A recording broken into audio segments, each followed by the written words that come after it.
या बातमीचे प्रायोजक आहेत हॉटेल बडे पीर।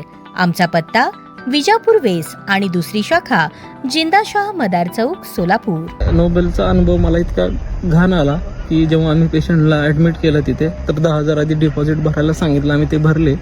आणि जेव्हा त्यांनी मला काही गोळ्यांच्या चिठ्ठ्या दिल्या की ह्या गोळ्या आपल्याला लागतील आणि मग मी त्यांना विचारलं की मी हे बाहेरून आणू शकतो, तर त्यांनी सांगितलं की नाही, आमच्या मेडिकलमधूनच तुम्हाला त्या गोळ्या घ्याव्या लागतील, काही इंजेक्शन असतील ते तुम्हाला इथूनच घ्यावं लागतील।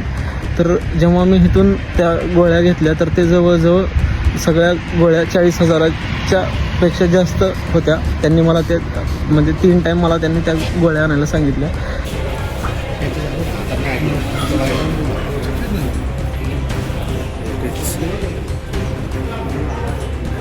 पण इथं एवढी लूट होती आणि माझ्या बापाला मला मरताना नाही बघायचं आहे, आणि म्हणून मला असं डिसिजन घ्यावं लागलं की त्यांना नोबेलमधून शिफ्ट करावं लागलं। आणि इथे खूपच वाईट अनुभव होता मला आजचा।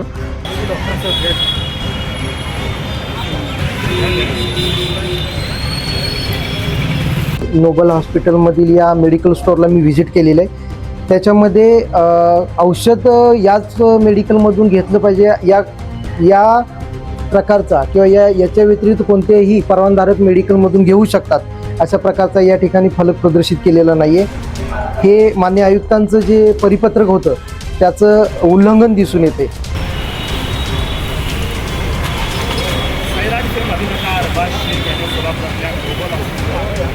अभिनेता अरबाज शेख यांच्या आरोपानंतर खासगी हॉस्पिटलमधील मेडिकल सील करण्याचे आदेश। अभिनेता अरबाज शेख यांच्या वडिलांवर सोलापुरातील खासगी हॉस्पिटलमध्ये सुरू होते उपचारादरम्यान हॉस्पिटलकडून लूट सुरू असल्याचा आरोप करत त्याच हॉस्पिटलमधून औषधे खरेदी करणे बंधनकारक असल्याचा व्हायरल व्हिडिओमध्ये उल्लेख। व्हिडिओ व्हायरल झाल्यानंतर अन्न औषध प्रशासनाचे अधिकारी खासगी हॉस्पिटलमध्ये दाखल। खासगी हॉस्पिटलमधील मेडिकलच्या तपासणीला सुरुवात। तपासणी करताना काही प्रमाणात एक्सपायर झालेली औषधे मिळाल्याने संबंधित अधिकाऱ्यांनी तात्काळ औषध विक्री बंद करण्याचे दिले आदेश।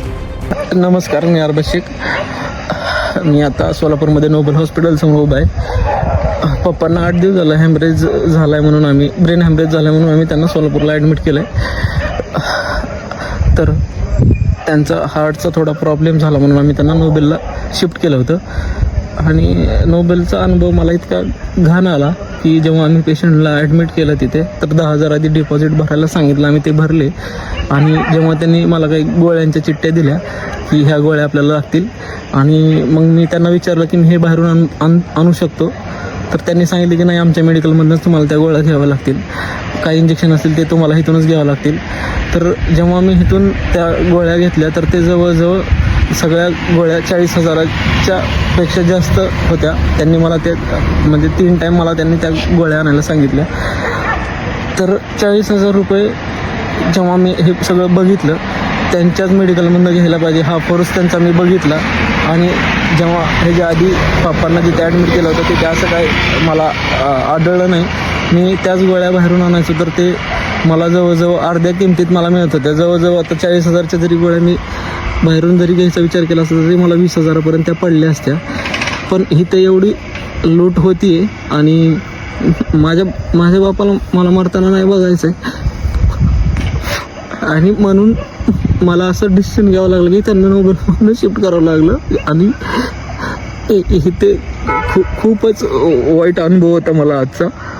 ह्याच्यावर जाणकारांनी ह्याच्यावर काहीतरी मला सांगावं की माझ्या वडिलांना मी कुठे ट्रीटमेंट करायला पाहिजे आणि कसं ट्रीटमेंट करायला पाहिजे मला आता काहीच कळत नाही। पण माझ्या बापाला मला वाचवायचं आहे काही करून, मला मदत करा प्लीज। हॉस्पिटलमधल्या मेडिकलवर आरोप करण्यात आला होता किंवा औषध कंपल्शन करण्यात येत आहे, काय नेमकी आपली कारवाई होते, काय सांगाल? आता जी आपल्याकडे अन्न औषध प्रशासनामध्ये जी माहिती प्राप्त झाली आणि त्याच्यानुसार आपण तात्काळ या ठिकाणी नोबल हॉस्पिटलमधील या मेडिकल स्टोअरला मी व्हिजिट केलेलं आहे। त्याच्यामध्ये औषध याच मेडिकलमधून घेतलं पाहिजे या प्रकारचा किंवा याच्या व्यतिरिक्त कोणत्याही परवानाधारक मेडिकलमधून घेऊ शकतात अशा प्रकारचा या ठिकाणी फलक प्रदर्शित केलेला नाही आहे। हे मान्य आयुक्तांचं जे परिपत्रक होतं त्याचं उल्लंघन दिसून येते। त्यासोबत या ठिकाणी असं दिसून येते की आपले या हॉस्पिटलच्या पहिल्या मजल्यावरून प्रिस्क्रिप्शन डायरेक्ट या मेडिकलमधील त्यांच्या कम्प्युटरवरती डिस्प्ले होत आहेत आणि त्यानुसार हे औषधं पेशंटना फक्त या ठिकाणी औषधाचे बिल भरण्यासंदर्भात पाठवत आहेत.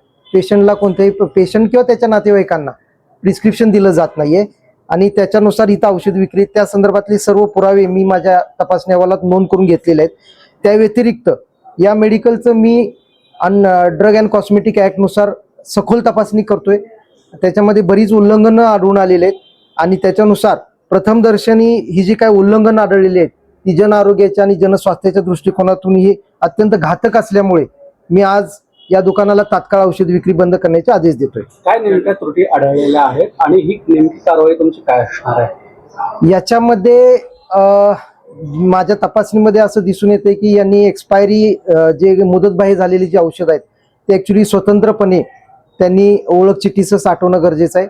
तर या ठिकाणी अशी काही औषधं त्यांनी विक्रीयोग्य औषधासमोर सगळे साठवलेली आहेत. त्याच्यानंतर जे 2 to 8 डिग्री ज्याला आपल्याला शीतपेटीमध्ये फ्रीजमध्ये साठवणं गरजेचं आहे अशा औषधं त्यांनी रॅकमध्ये सर्वसामान्य तापमानात साठवल्याचे दिसून येते. मान्य आयुक्तांच्या परिपत्रकाचं तर उल्लंघन आहेच, त्यासोबत असे काही गंभीर मुद्द्यांचं उल्लंघन दिसून येते. त्याच्यामुळे आपण त्याच्यावरती तात्काळ कारवाई करतो. एक व्हिडिओ व्हायरल झालेला आहे, त्या व्हिडिओला अनुसरून वरिष्ठांकडून काय आदेश आलेले आहेत का? हा, तसेच वरिष्ठांकडून आदेश आज सकाळी प्राप्त झाले. त्यानुसार तात्काळ या दुकानाला तपासणीसाठी आपण व्हिजिट केलेलं आहे आणि त्या अनुषंगाने आपण त्यांची सखोल तपासणी करून त्या अनुषंगाने त्याच्यावरती आपण तात्काळ कारवाई करतोय. डॉक्टरांनी सर्व आरोप जे आहेत ते फेटाळून आले. ज्यांचं हे हॉस्पिटल आहे, जे मेडिकल आहे, त्यांनी सर्व आरोप फेटाळले. आता तुम्ही कारवाई करताना प्रत्यक्ष माझ्या तपासणीमध्ये बरेच काही औषधाचे जे काही नियम आहेत आपल्या ड्रग अँड कॉस्मेटिक ऍक्टमध्ये त्याचं गंभीर उल्लंघन आढळून आलेले. त्याच्या बाबतीत जे काही कागदोपत्री पुरावे आहेत ते सुद्धा आपण घेतोया आणि त्या अनुषंगाने आपण आपल्या कायद्यानुसार तात्काळ कारवाई कशी करतो. कारवाई असणार आहे, म्हणजे काय किती दिवस बंद असणार आहे किंवा काय? याच्यामध्ये आपण आता प्रथमदर्शनी त्यांना इमिजिएट औषध विक्री बंद करण्याचे आदेश मी जारी करतोय आणि त्यानंतर त्यांना आपण त्या संदर्भात कारणे दाखवा नोटीस जारी करून पुढील कारवाई केली जाईल. औषध विक्री बंद याचा अर्थ मेडिकल सील करण्यात येणार आहे का आपल्यावर? हा, मेडिसिन पूर्ण औषध विक्री बंद करण्याचे आदेश देतोय आपण.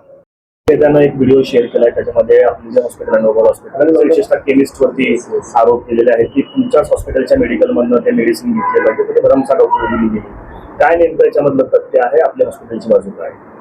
सर, तो पेशंट काल दुपारी 2 वाजता येणार आहे म्हणून मला फोन आला. मी बाहेर जाणार होतो तरी मी थांबलो आणि त्याला बघितलं आणि मला कळलं की न्यूरोचा प्रॉब्लेम आहे, मेंदूचा, आणि तिथं अटॅक आलाय. परत अटॅक म्हणल्यावर ते आता आपलं हॉस्पिटलचं नाव असतं, ते लोक म्हणले तुम्ही करा इथं. म्हणजे ठीक आहे पाठवा. ते आलं, त्यासाठी तासभर थांबलो, चेक केलं, तुला सांगितलं की हार्टचं नाही आहे तुला, पण आता मेंदूचं तुला उपचार इथं करायचं आहे तर हो करायचं. मला मी ते पण सांगितलं की सिरियस आहे, व्हेंटिलेटरवर खर्च. आणि ऑलरेडी मी बघितलं 8 दिवसाच्या रेकॉर्डमध्ये त्याला खूप 4 दिवसापासून खूप महागडे अँटीबायोटिक चालू होते. रोजचे मला वाटतं काहीतरी, मला माहिती नाही, 10, 20, 30,000, 40,000चे मेडिसिन रोज चालू होते. मग मला डाऊट आला ह्याची गरज आहे का? मी एक्सपर्ट आहे हार्टचा, फिजिशियनला मी रेफर केलं, बाबा ही सगळ्यांची गरज आहे का मेडिसिन बघा. न्यूरोला रेफर केलं, तुम्ही बघा पुढं काय करायचं. रिलेटिव्हला सांगितलं की काही असू दे, व्हेंटिलेटर असले की 10-20 हजार रोजचे खर्च होतात हॉस्पिटलमध्ये, तुम्ही हार्टसाठी आले नाही आहे, तुम्हाला काय करायचं? तर काहीच बोललं नाही मला. ठीक आहे सर तुम्ही करा. आणि ज्या माणसांनी पाठवलं ते रिलेटिव्ह त्यांचे होते, ते डॉक्टर आहेत, त्यांनी म्हणले माझ्या बहिणीचा धीर आहे, ते पेशंट त्याचे वडील आहेत. मग मी त्यांना मला म्हणले सर जरा कन्सेशन. म्हणलं सर तुम्हाला माहित आहे आपण सगळं करू, आता आलाय मी, आता त्याला बोलून निघालोय व्हिजिटला, मी संध्याकाळी ना त्याला बोलतो. मग मला फोन आला, त्यांनी ॲडव्हान्स भरत नाही आहे, मग नंतर काहीतरी भरले. मग मेडिसिनचा काय प्रॉब्लेम आहे, खूप महाग आहेत. म्हणजे ठीक आहे, मी आल्यावर बघतो, तुम्ही मेडिसिन घ्यायला सांगा, सुरू करायला सांगा, जे काय. एवढंच झालेलं आहे. त्यानंतर तो डिस्चार्ज घेऊन, मी जेव्हा परत आलो तोपर्यंत तो डिस्चार्ज घेऊन गेला आणि तो काहीतरी व्हिडिओ करून टाकतोय. आता त्याच्यामध्ये काय जे काय सांगते त्याच्यामध्ये तुम्ही चौकशी करू शकता. 40,000चं बिल झालं होतं आणि आपल्या मेडिकल मधून घेण्यासाठी कंपल्शन केलं होतं, असे देखील आरोप करू शकते सर. कोणी कंपल्शन करत नाही. आता तुम्हाला माहित आहे, आता पहिल्यापासूनच कंपल्शन नाही आहे, पण लिहून लावायला जे सांगितलं ते आम्हाला अधिकृत अजून काय त्याचा हे आलेलं नाही बाबा हे लावा म्हणून. आलं तर जे काय येतं लगेच आपण करतो, ते सुद्धा करायला काय हरकत नाही. कारण बाकी रेट लिस्ट वगैरे आमची आहेत, बाकी हॉस्पिटलचे वगैरे. मेडिकलला जे मध्ये आलं ना, पेपरमध्ये आलं, व्हॉट्सअपमध्ये आलं की बाबा असं लिहून लावा, की ते अजून कुठून आलं नाही तर आम्ही लावलेलं नाही. आणि सगळ्या हॉस्पिटलमध्ये मेडिसिन हे का असतं, इमर्जन्सीमध्ये पेशंटला घेण्यासाठी असतो. काही लोक म्हणतात आम्ही घेत नाही, तर ठीक आहे. आणि बरेच गरीब पेशंट येतात, मग ते बाहेरनं आणतात, तर आम्ही सॅम्पलमधनं पेशंट ट्रीट करतो. किंवा हॉस्पिटल साईजचं जे बिल रोजचं आयसीयूच असतं. आता मी त्या माणसाला हे पण सांगितलं, सर 20-20 दिवस चालणारं पेशंट आहे, तर ते शेवटी त्याला आपण असं पण करावं लागलं एका दिवस की बाबा हॉस्पिटलचे नुसतं वॉर्डच्या चार्जेसमध्ये आपण त्याला आयसीयू ठेवू, सर तुमचं रिलेटिव्ह आपण करू. हे सगळं बोलणं झालंय. पण त्या माणसाने परत माझ्याकडे येऊन त्याला काय जे काय पण बोललं असेल, आमचे काय समजा कोण काय बोललं असेल तर त्या माणसाने माझ्याकडे यावं.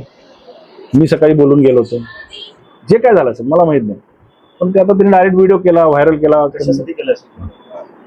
काही नाही, आता आजकाल कुणी करतं ना सर. काल तुम्ही बघितलं ना डोंबिवलीमध्ये काय झालं, मारहाण झाली. आता का झाली त्याचं काय आहे का, लोकांना जे हे आहे ठीक आहे. आता त्याला मी काय म्हणू शकत नाही का केलं, कारण आता मी समजू शकतो एखादा पेशंट 15-20 दिवस राहिलाय, 2-4 लाख रुपये तर भरलंय, पेशंट नीट होईना, आम्ही त्याला काही जबरदस्ती केली किंवा योजनेत बसताना बसवलं नाही, असं काय झाल्यावर आम्ही थोडंफार समजू. जो 8-10 तास 15 तास राहिलेला पेशंट आहे, काही डॉक्टरशी न बोलता डिस्चार्ज घेऊन मग व्हिडिओ व्हायरल करतो. एखादा रात्री साहेबांना 4 वाजता फोन करून सांगतो, ते सुद्धा डिस्चार्ज झाल्यावर दुसऱ्या दिवशी त्याला प्रॉब्लेम झाला, जावा तिकडे. आता इंटेन्शन काय त्याचं मला माहित नाही. तर आपल्याकडे किती दिवस पेशंट ऍडमिट? अरे एकच दिवस सकाळी. बिलाची पूर्ण रक्कम भरलेली आहे का? हो भरलेली आहे, किती भरलेली आहे, 10,000 रुपये बिल झालं.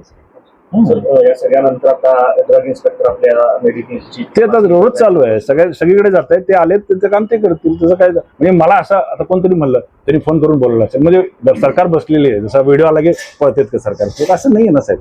मीडिया येते, कारण मीडियाला हे सगळं न्यूज द्यायचे असते, पण सरकारी यंत्रणा मला असं वाटत नाही की चालत असेल किंवा त्यांनी फोन केला आणि येऊन बघतील, असं नाही वाटत. सगळं सहकार्य त्यांना चालू आहे, त्याचा काही विषयच नाही. ताज्या बातम्या पाहण्यासाठी प्राईम महाराष्ट्र न्यूज चॅनलला सबस्क्राईब करा.